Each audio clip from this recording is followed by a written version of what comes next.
बांध हमारा राष्ट्रीय धरोहर है। यह बात बांध पहुंच मार्ग पर लिखी है और बांध के किस तरीके के हालात हैं उसकी ज़मीनी हकीकत जानने के लिए आज हम निकले हैं। यह बांध है मध्य प्रदेश के सिवनी ज़िले के छपारा विकासखंड का भीमगढ़ संजय सरोवर बांध, जिसे एशिया का मिट्टी का सबसे बड़ा बांध कहा जाता है। चलिए आगे दिखाएंगे आपको किस तरीके के हालात हैं। वीडियो की शुरुआत में हमने आपको दिखाया कि बांध एक धरोहर है, उस धरोहर के क्या हालात हैं और इसके क्या इतिहास है बांध का, इस पर आज हम चर्चा करने वाले हैं। नमस्कार, आप देख रहे हैं एचके न्यूज़ और एचके न्यूज़ में मैं हूं आपके साथ हाशिम खान। इस वक्त हम मौजूद हैं मध्य प्रदेश के सिवनी ज़िले के छपारा विकास खंड में एशिया का मिट्टी का सबसे बड़ा बांध है। इस बांध को 1972 में निर्माण के लिए इसका बांध का जो निर्माण है 1972 में शुरू किया गया। लगभग 88 में यह बांध बनकर तैयार हो गया। लगभग इस बांध की जो उम्र है, वो एज है, वो लगभग यहाँ पर 40 से 42 साल की हो चुकी है। जो बांध आपको फिलहाल समुंदर सा दिख रहा है, मैं दिखाऊंगा वीडियो में, जो समुंदर सा दिख रहा है ये सिवनी का समुंदर है। लेकिन इस साल इस बांध को लेकर गर्मियों में जिस तरीके के हालात बने थे वह किसी से छिपे नहीं हैं।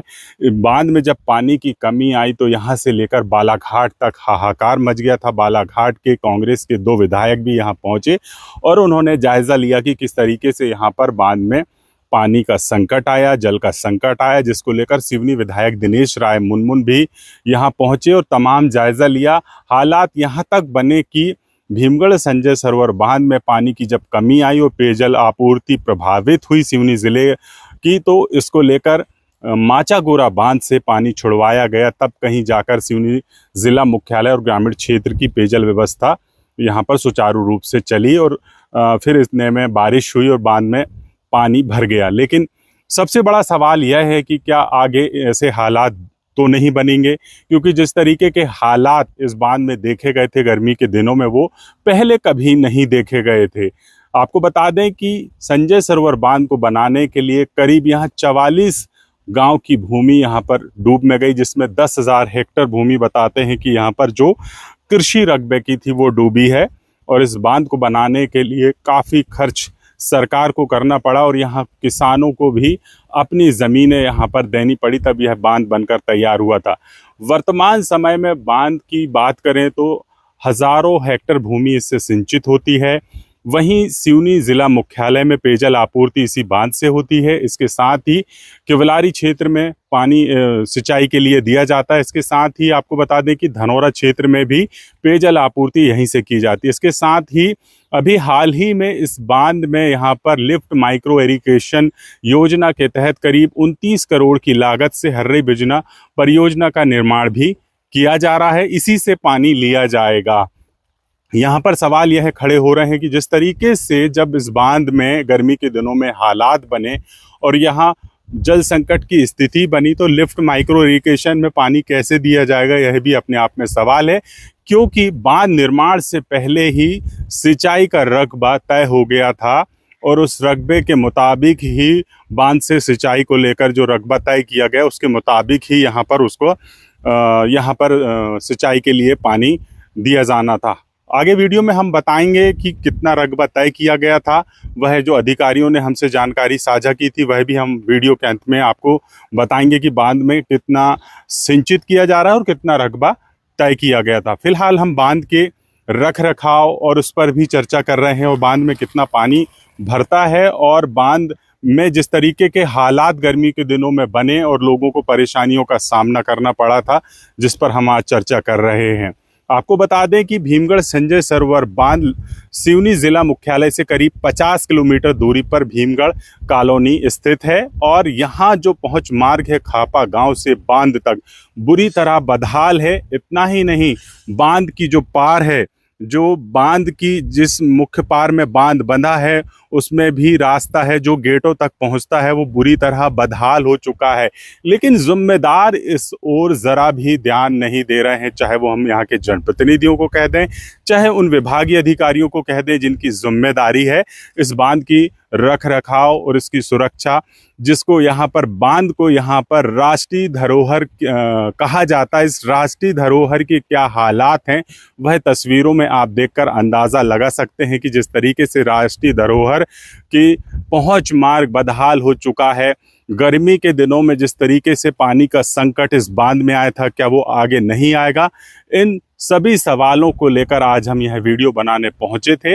आपको हमारा वीडियो इस पर कैसा लगा कमेंट बॉक्स में ज़रूर बताइएगा। और शासन प्रशासन को इस ओर ध्यान देना चाहिए, जिस तरीके से इसे राष्ट्रीय धरोहर कहा जा रहा है और इस राष्ट्रीय धरोहर को लेकर, उसके रखरखाव को लेकर क्या किए जा रहे हैं, यह सवाल जरूर की और तमाम चीजें। रोड भी एक सार्वजनिक संरचना है और बांध भी है। रोड और बांध में बहुत फर्क है। बांध जो है बिल्कुल किसी अनादरित प्रवेश के लिए होना ही नहीं चाहिए। अगर हो रहा है किसी कारण, जैसे बताया कि वर्षा सत्र के दौरान कुछ यातायात को डाइवर्ट करना पड़ रहा था, ऐसे टाइम में मैं इस हिसाब से उम्मीद करूंगा एक रजिस्टर मेंटेन रखे, कौन आ रहा है कौन जा रहा है, इसका पूरा निगरानी रहे। नहीं तो इसमें कौन कभी भी कुछ भी कर सकता है। चक्का जाम और विद्रोह और जो भी करना चाहते हैं वो पर्याय शायद कदाचित आपकी दृष्टि से सही है, प्रशासन की दृष्टि में इसे कभी कभी कदाचार में मान लिया जाता है।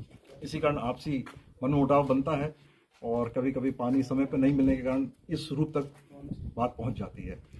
लेकिन फिर भी मैं ये कहना चाहूँगा, मुझे मेरे विभाग का, जैसे मानी जी ने कहा कि यहाँ पे अमला कम है, तो ये संज्ञान में ले लिया गया है। और उसके बावजूद इतने कम स्टाफ के साथ में इतने बड़े क्षेत्र को 72,000 हेक्टेयर, ये छोटा रकबा नहीं है। क्योंकि रबी के लिए ये जो एरिया डिज़ाइन किया गया था किताबों के अनुसार लगभग 30,000 हेक्टेयर है।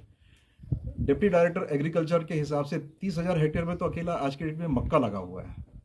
और जब ये परियोजना का परिकल्पना किया गया था CWC सेंट्रल बॉर्डर कमीशन के द्वारा, उसमें मक्का की कोई जगह नहीं है, सिर्फ गेहूं और चना की है।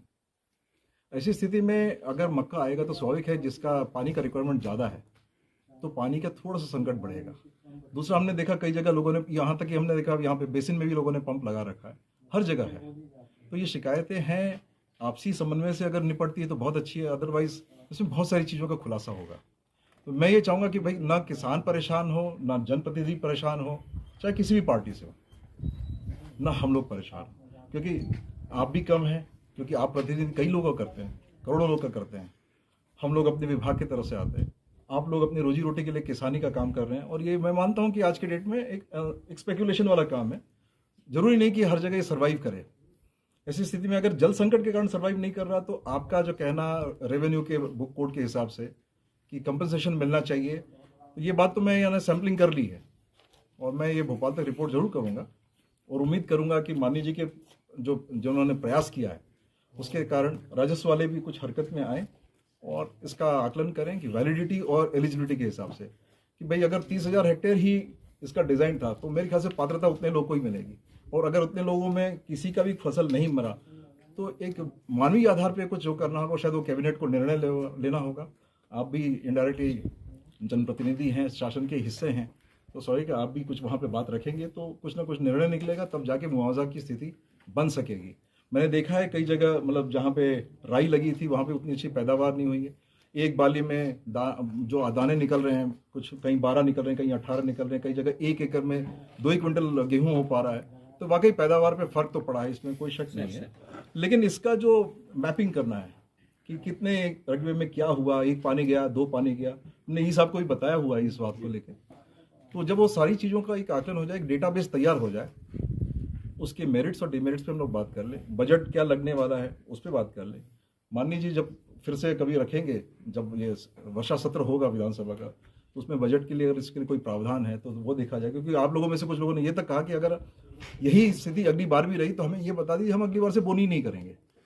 तो ये एक उपहास का मुद्दा बन सकता है, लेकिन ना बने, क्योंकि आप लोग की रोजगारी तो इसी से है। और मैं ये उम्मीद करता हूँ कि जैसा मैंने एक आकलन किया, अगर मैं 2,500 रुपये का भी MSP पकड़ता हूँ तो 72,000 हेक्टेयर के हिसाब से कुछ नहीं तो करीबन 8 अरब रुपये का उत्पन्न, कृषि उत्पन्न अकेला एक सीजन में हो रहा है।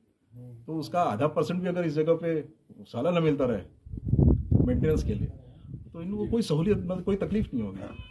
और रहा अमले की बात, तो अमले के लिए मैं बात करूंगा अपने वरिष्ठ अधिकारियों से, वो बात रखेंगे।